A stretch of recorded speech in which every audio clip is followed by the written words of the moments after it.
Masyarakat awam sering terheran-heran kenapa orang-orang di Jawa Barat tidak berbahasa Jawa, bahkan terkadang menolak disebut sebagai orang Jawa. Masyarakat awam, terlebih yang berada di luar Pulau Jawa, sering merasa terheran-heran kenapa orang-orang di Jawa Barat tidak berbahasa Jawa, bahkan terkadang menolak disebut sebagai orang Jawa. Padahal sejatinya mereka tinggal dan hidup menetap di Pulau Jawa. Mengapa bisa demikian? Janggal memang saat hampir seluruh wilayah di Pulau Jawa menggunakan bahasa Jawa sebagai bahasa keseharian. Orang-orang Jawa Barat justru malah berbahasa Sunda. Dalam ilmu linguistik, antara bahasa Jawa dan bahasa Sunda sebenarnya masih satu rumpun, bahasa Melayu Polinesia. Meskipun demikian, tetap saja dari segi fonologi, penuturan, dan sistem penulisan keduanya jelas sangat berbeda. Alasan kenapa orang-orang Jawa Barat tidak berbahasa Jawa serta menolak jika disebut orang Jawa adalah karena mereka memang bukan orang Jawa. Orang Jawa yang tinggal di sebagian besar wilayah Pulau Jawa berasal dari suku Jawa, sedangkan orang-orang di Jawa Barat tidak. Mereka berasal dari kelompok etnis berbeda, suku Sunda. Mereka sudah sejak lama tinggal di wilayah barat Pulau Jawa yang dikenal sebagai Tatar Pasundan. Tom Peirce, seorang penjelajah Portugis dalam catatannya Summa Oriental pada abad ke-16 menjelaskan bahwa Tatar Pasundan adalah tanah kesatria dan pelaut pemberani. Mereka jauh lebih terkenal dibanding para kesatria atau pelaut dari Jawa.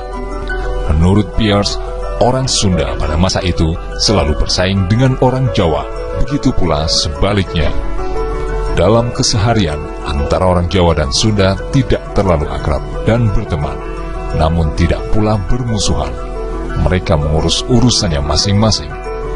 Mereka saling berdagang, tapi ketika bertemu di lautan sebagai seorang perompak, pihak yang lebih siap akan lebih dulu menyerang. Serangan biasanya terjadi di wilayah perairan Cimanuk, tak peduli betapa erat hubungan atau pertemanan di antara keduanya.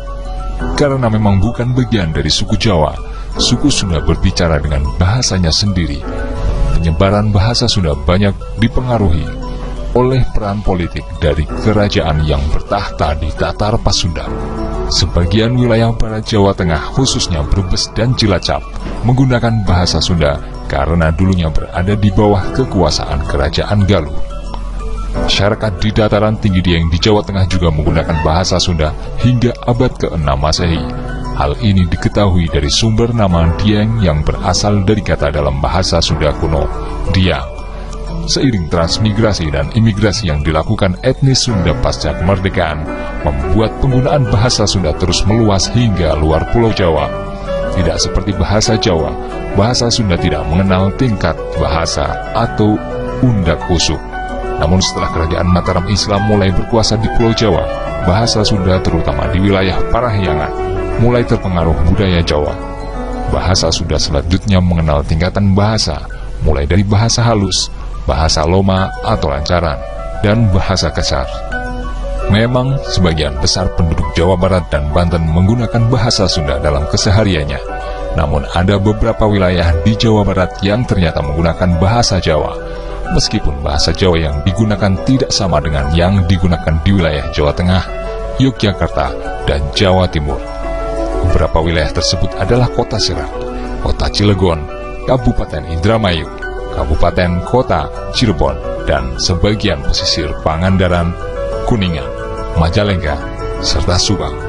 Dilansir dari pinimo.com, bagaimana menurut Anda?